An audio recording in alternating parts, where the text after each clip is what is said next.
میری شروع سے ہی ایسی طبیعت تھی کہ بغیر لوگوں سے ملے جلے رہ نہیں سکتی تھی۔ امی میرے مزاج کو بخوبی جانتی تھیں، لہٰذا وہ محلے میں آنے جانے سے نہیں روکتی تھیں۔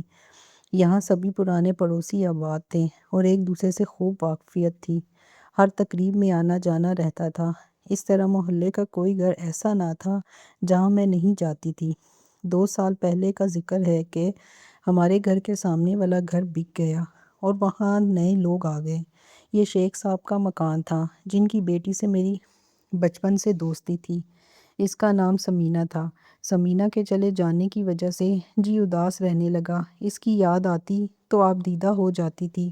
آخر کار مجھ سے نہ رہا گیا تو سوچا آنے والے نئے پڑوسیوں سے ملنا چاہیے۔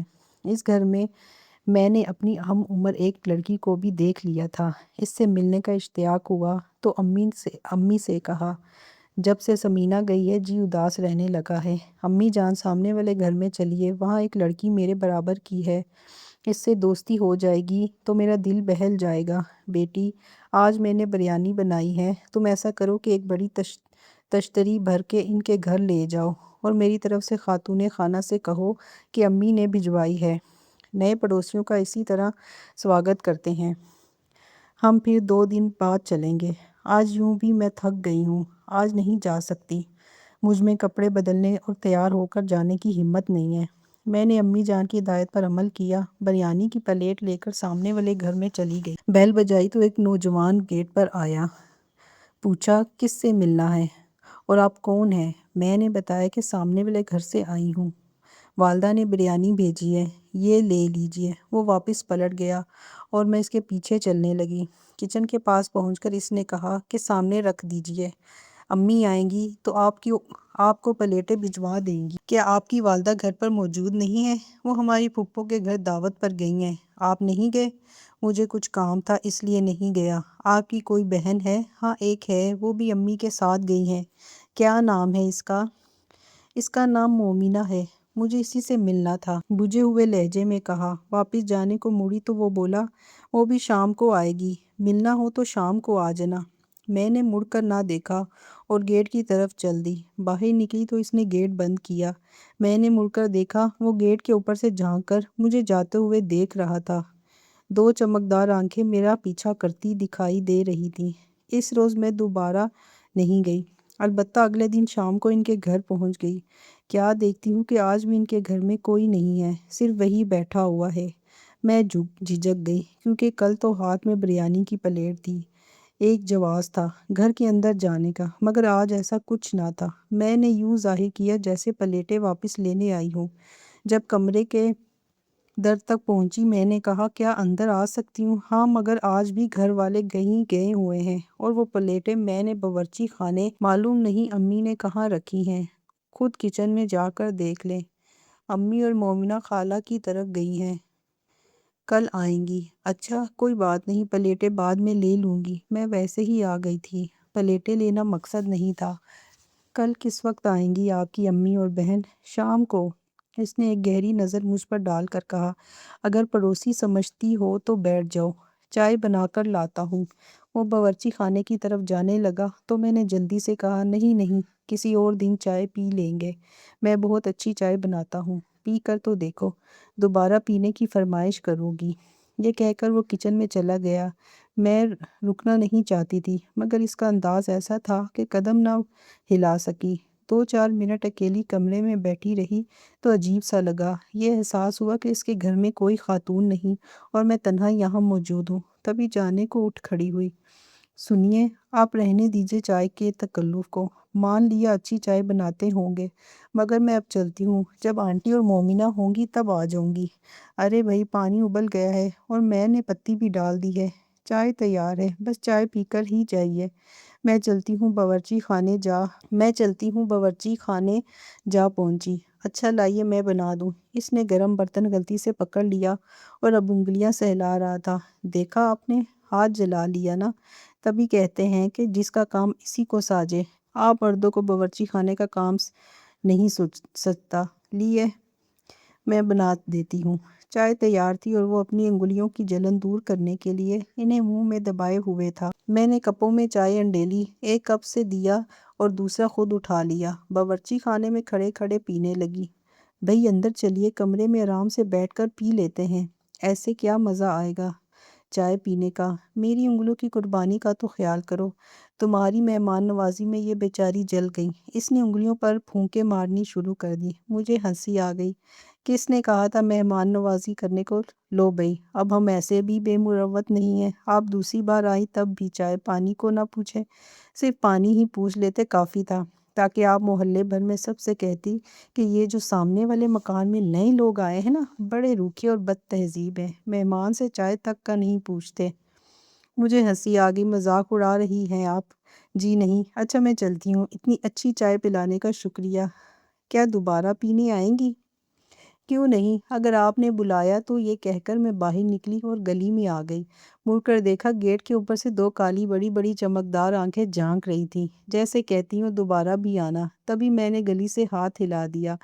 2 دن بعد ان کی والدہ اور مومنہ آ گئیں۔ ہاتھ میں مٹھائی کا ڈبہ تھا اور پلیٹیں خالی لائی تھیں۔ کہنے لگی، بریانی کا شکریہ، آج فرصت ملی ہے، سوچا کہ آپ لوگوں سے مل آئیں۔ بہت اچھا کیا، نئی پڑوسی سے ملنے کا انتظار رہتا ہے، پڑوسی تو ماں جائے ہوتے ہیں۔ امی نے کھل کر سواگت کیا اور مجھ سے کہا کہ اچھی سی چائے بنا کر لاؤ، ساتھ شامی کباب بھی تل دینا۔ میں کباب تلنے لگی، چائے بنائی اور نئے پڑوسیوں کو پیش کر دی۔ مومنہ بہت اچھی لگی اور اسی دن ہماری دوستی ہو گئی۔ یہ بھی 2 ہی بہن بھائی تھے۔ مومنہ کو بھی یہاں کسی سہیلی کی ضرورت تھی۔ 6 ماہ ان کا ہمارا ایک دوسرے کے گھر آنا جانا رہا۔ مومنہ کے اکلوتے بھائی سرفراز سے بھی سامنا رہنے لگا اور پھر ہماری بات چیت شروع ہو گئی۔ اور ایک روز اس نے کہا، نور، امی میرے لیے لڑکی تلاش کر رہی ہیں، تم پسند کرو تو انہیں تمہارے گھر کا راستہ دکھا دوں۔ راستہ ہمارے گھر کا انہوں نے دیکھا ہوا ہے، رشتے کی بات کر رہا ہوں۔ سمجھ گئی سرفراز، مگر میری منگنی چچا زاد سے ہو چکی ہے اور وہ مجھے بہت چاہتے ہیں۔ کیا تم بھی انہیں چاہتی ہو؟ نہیں، لیکن والدین نے منگنی کی ہے تو ٹھیک ہے، تم انکار کر دو، اس منگنی کو ختم کراؤ، کیونکہ میں تم سے شادی کرنے کا آرزومند ہوں۔ ایسا کیسے ہو سکتا ہے؟ بہت مشکل ہے، کیونکہ عرصے سے یہ منگنی قائم ہے، پھر وہ ابو کے قریبی رشتے دار ہیں۔ جو بھی ہو نور، سچ کہتا ہوں، تمہارے سوا اب کسی لڑکی کو دل میں جگہ نہیں دے سکتا۔ تم مجھے پہلے دن ہی اچھی لگی تھی۔ خدا کے لیے منگیتر کے ساتھ شادی سے منع کر دو، ورنہ میں کچھ کھا کر جان دے دوں گا۔ معلوم نہ تھا میرے بارے میں وہ اس قدر سنجیدہ ہے۔ اس کی آنکھوں میں آنسو دیکھ کر حیران رہ گئی۔ گھر آئی تو دل کی عجیب کیفیت تھی۔ وہ بھی مجھے اچھا لگا تھا، لیکن منگنی کا بندھن، یہ والدین انہیں جانے کیوں بچوں کی منگنیاں کرنے کا شوق ہوتا ہے کہ شادی سے کئی سال پہلے ہی رسمیں کر کے خواہ مخواہ ایک دوسرے سے باندھ دیتے ہیں۔ جو وقت گزرتا جاتا تھا، دل پر سرفراز کی شبیں گہری ہوتی جاتی تھیں، یہاں تک کہ مجھے لگا کہ اگر اس سے شادی نہ ہوئی تو پھر کسی اور کے ساتھ خوش نہیں رہ سکوں گی۔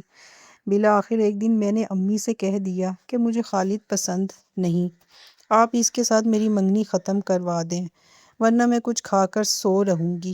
میں اکلوتی دختر نیک اختر تھی، وہ میری اس دھمکی سے سہم گئی۔ والد صاحب سے منوا لیا کہ خالد سے رشتہ ختم کر دیں، ہماری بیٹی اس کے ساتھ شادی پر راضی نہیں ہے، وہ سخت پریشان اور ناخوش ہے۔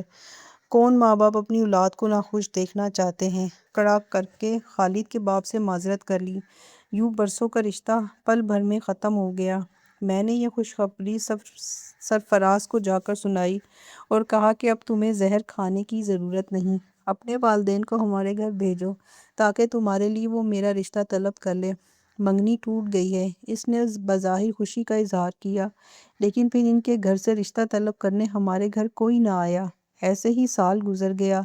ایک دن مومنہ آئی اور بتایا کہ میرے بھائی سرفراز کی شادی ہونے والی ہے۔ یہ سن کر میرے بدن میں سرد لہر دوڑ گئی۔ مری ہوئی آواز میں سوال کیا، کس سے؟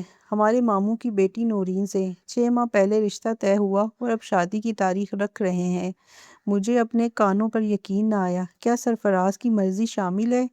کیا اسے نورین پسند ہے؟ پسند ہے تبھی تو یہ رشتہ ہوا ہے۔ خود سرفراز نے امی ابو کو مجبور کر کے نورین سے منگنی کرائی ہے، ورنہ اس کی شادی تو اس کے چچا کے بیٹے سے ہونے والی تھی۔ مجھے اپنے کانوں پر یقین آیا۔ پھٹی پھٹی آنکھوں سے مومنہ کو دیکھ رہی تھی۔ تمہیں کیا ہوا ہے نور؟ کیا میرے بھائی کی شادی کی خبر سے خوش نہیں ہو؟ ہاں ہاں خوش ہوں، میں ہکلانے لگی۔ وہ چلی گئی اور پھر میں اپنا کمرہ بند کر کے پھوٹ پھوٹ کر رو دی۔ اپنی اور اپنے چچا زاد کی منگنی کی وہ تصویر جوڑتی رہی۔ انہیں میں نے سرفراز کی چاہت میں ایک روز پھاڑ کر ٹکڑے ٹکڑے کر دی تھی اور پھر الماری کے سب سے نیچے والے خانے میں پھینک دی تھی۔ چند دنوں بعد سرفراز کی شادی کا کارڈ بھی آ گیا اور پھر اس کی شادی نورین سے ہو گئی۔ میرے چچا زاد کی شادی بھی سال بعد اس کی خالہ کی بیٹی سے کر دی گئی، اور میں آج تک بن بیاہی آئینے میں اپنی اجڑی ہوئی صورت کو دیکھتی ہوں اور آنسو پی لیتی ہوں کہ کس پر اعتبار کیا، کیوں کیا۔ سرفراز میرا کون تھا؟ کیا لگتا تھا؟ اس نے کہا اور میں نے والدین کو دکھ دے دیا، اپنے منگیتر کو صدمہ پہنچا دیا، محبت کرنے والے چچا اور چچی کا مان توڑ ڈالا۔ کیوں اور کس کے لیے؟ نہ جانے کس کے لیے، جس سے ملے 6 ماہ بھی بمشکل گزرے تھے۔ اسے اپنا سمجھ لیا۔ ہم بے وقوف لڑکیاں کتنی جلد باز ہوتی ہیں، کبھی کسی اجنبی کے 2 میٹھے بولوں پر مر مٹتی ہیں تو کبھی کسی کے لمحاتی اور جذباتی احساس کی بھینٹ چڑھ جاتے ہیں۔ یہ بھی نہیں سوچتی برسوں کے رشتوں کو پل بھر میں توڑ ڈالنے کی سزا کبھی بہت لمبی اور بھیانک ہوتی ہے۔